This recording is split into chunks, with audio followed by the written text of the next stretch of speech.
HBO Talkin fight with champ Bola Ray. His show's called The Scoop. What do you got for us tonight, champ?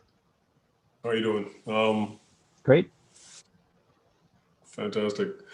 Once again, my name is Bola Raymond Olubuwale, and this is The Scoop. Once again, I'd like to thank you for giving me the opportunity to come and give my perspective on the sport of boxing today and yesteryear. This episode is simply, should Floyd Mayweather Jr. have a record of 50-0? September 21st, 1955, Rocky Marciano KO'd Archie Moore 1 minute and 19 seconds in the 9th round. This was a tremendous win because it brought his record to 49 wins, 0 losses, and 43 knockouts. A feat that some believe still stands till this day. Larry Holmes came close to matching that record. On his 48th fight, he lost to Michael Spinks. Floyd Mayweather has currently a record of 50-0, which surpasses Marciano, but is seen as controversial in quite a few people's eyes. April 20th, 2002, Floyd steps into the ring to face off with Jose Luis Castillo for his WBC lightweight title. Now, at the time, Floyd was the junior lightweight WBC champion, and he moved up to challenge for this title. He made weight the day before at 135, as did Castillo. But the day of the fight, Mayweather came in 2 pounds heavier, whereas Castillo came in 9 pounds heavier. So this was arguably the biggest person he has ever fought till that date.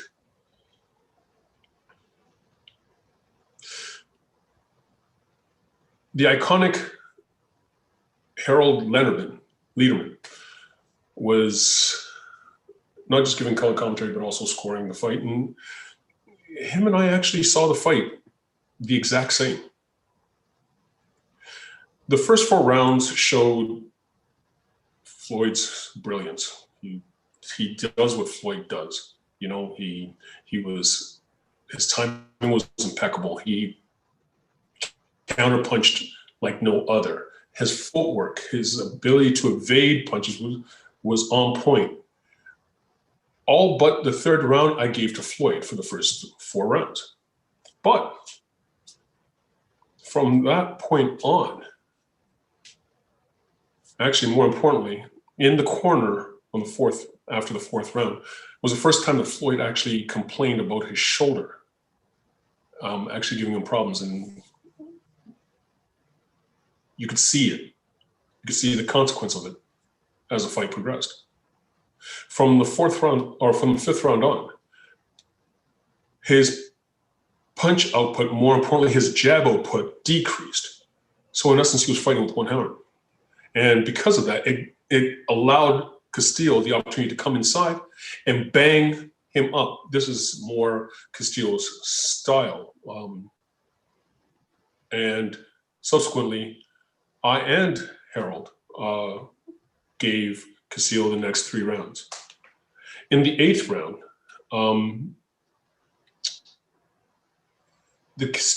Castillo was deducted a point for punching on the break, off of the break. What that means was the ref said break, they were clinched, ref said break, and before he had an opportunity to fully break, Castillo caught Floyd Mayweather. He was deducted a point immediately. Okay, now, even in that round, because like I said, I saw from 5th round to the end of the fight, Castillo outworking Mayweather. He didn't have the ability to actually keep him off anymore because his shoulder was impaired. So that round, even though Castillo was deducted a point, I scored the round a 9-9 round. A 9-9 round, simply saying that Castillo pretty much should have won that round. Going on to into the 9th round now. Right at the end of the 9th round, the bell rings and Floyd catches Castillo with a shot. Now, the referee, Vic Drukas, I could be pronouncing that wrong, grabs Mayweather as to go to take a point off, looks in Castillo's corner, and because they hadn't contested the foul, he allowed Mayweather to go back into his corner without a point being taken off. George Foreman was doing color commentary, and you could hear him actually saying, "Take a point, take a point." So it's clear that it warranted it, at least in some people's eyes, and yet nothing happened. In the 10th round, Floyd was deducted a point for use of elbow, smashed him in the face with the elbow in an attempt to create space. He ended up using his elbow and smashing him. So a point was taken off. So that round, I counted as a 10-8 round. The last 2 rounds went just like the others. Castillo out-hustled him, kept the assault on, big punch volume. Mayweather tried to evade, but couldn't really use his left arm. Couldn't use his jab. The fight ends. Like I said prior, I scored this fight as Howard Lederman did. I saw it as 115 Castillo, 111 Mayweather.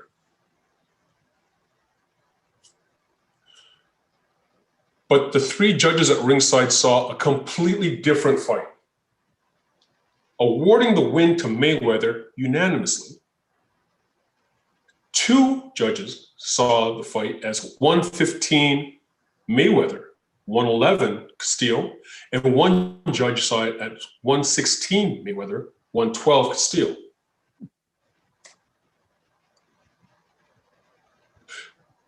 You could hear the boos from the people in attendance. In the post-fight interview in the ring, Mayweather even makes mention of the fact that he had messed up his shoulder, or he had a messed up shoulder, but not to give excuses because he genuinely felt that he did enough to actually win the fight.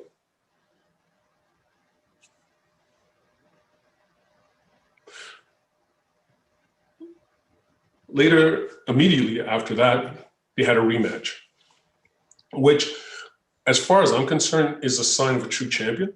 If you're a champion and you win a fight that's controversial, you go right back and show that you're dominant. You won that fight, regardless if there's a rematch clause or not. If you feel it's genuinely your domain, you're the champion, you go back and you prove it without a shadow of a doubt. And that's what Mayweather did. And in the second fight, you saw his brilliance.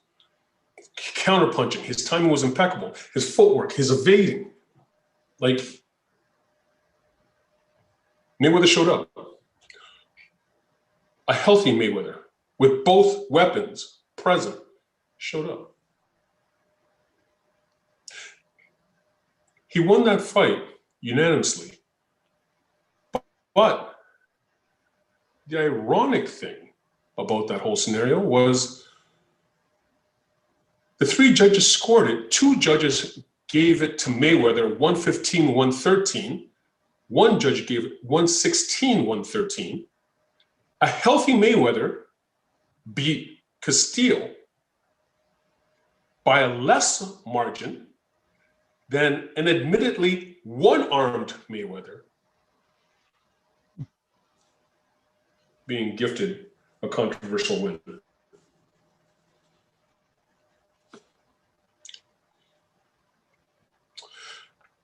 April 8th, 2006. Mayweather steps into the squared circle once again and meets up with Zab Judah. Now, this was his 36th professional contest. This was a much anticipated dance with a few questions that needed to be answered. Who was faster between Zab or Mayweather? And who was stronger between Zab and Mayweather? Both were sensational fighters at the time, or are. Zab Judah proved within the first 4 rounds that he checked the box off for both of those questions. Zab Judah, in this fight, I had him winning the first 3 rounds. Lederman had him winning 3 of the first 4 rounds. Showed great power, rocked Mayweather in the first couple rounds. And his speed, like counter-punching speed, it was all on point. But who had a better game plan? Well, that goes to Mayweather. Full stop. Mayweather in the first couple rounds, all he was doing is attacking Zab's body, attempting to focus in on hitting his gas tank and putting himself significantly in harm's way in doing so. But it paid off, because after the 4th round, in my eyes, after the 3rd round, it was all Mayweather. Mayweather had hit his gas tank, and Zab's output decreased. Mayweather shone. It was going all Mayweather's way until the 10th round, at which point in time, Zab caught Mayweather with a left uppercut to Floyd's nether regions, which was a foul. Now, it also ended up following up with a subsequent hook to the back of the head. So be it. Now, the rules of engagement, the ABC, the Association of Boxing Commissions, I will further refer to them as the ABC, have rules and regulations in place to deal with fouls. In this case, what could have happened? The ref would have stopped the fight, saw that Mayweather was clearly in distress, given him up to 5 minutes to collect himself. At the 5-minute point, he then goes off and reassesses the scenario. Is Mayweather able to continue? If he's not able to continue, then he has to determine whether or not this fight, the foul was intentional. If it was an accidental foul, then it goes post 4th round to the scorecards.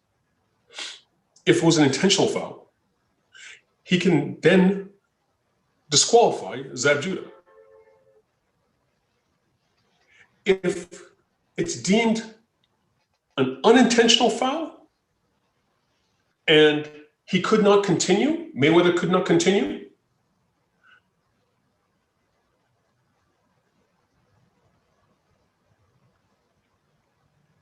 he could be disqualified himself because he couldn't continue. But that's not what happened.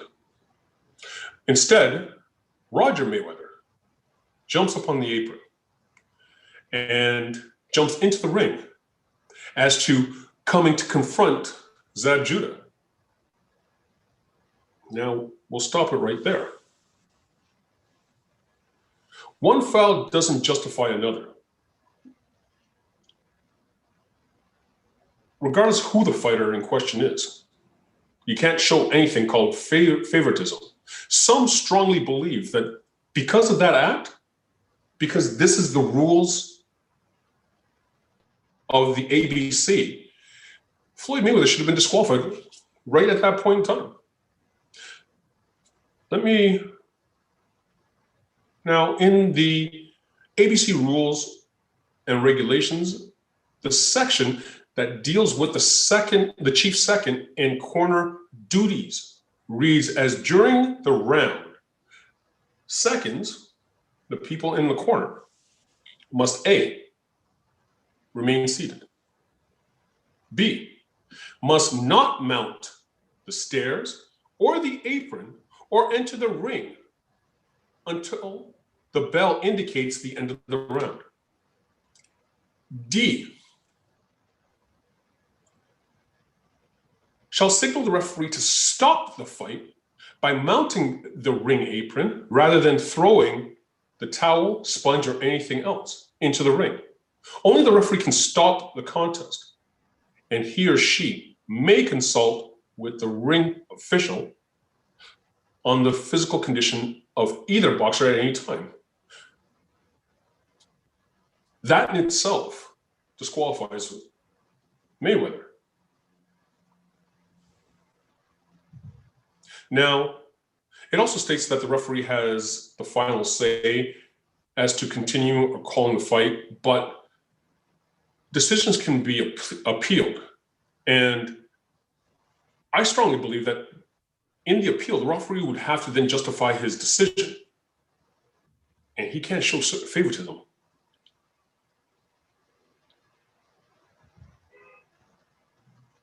I can't see his argument outside of favoritism, actually. Now, what actually did happen? Roger Mayweather was ejected from the corner, and Mayweather went on to win the fight. Unanimous decision.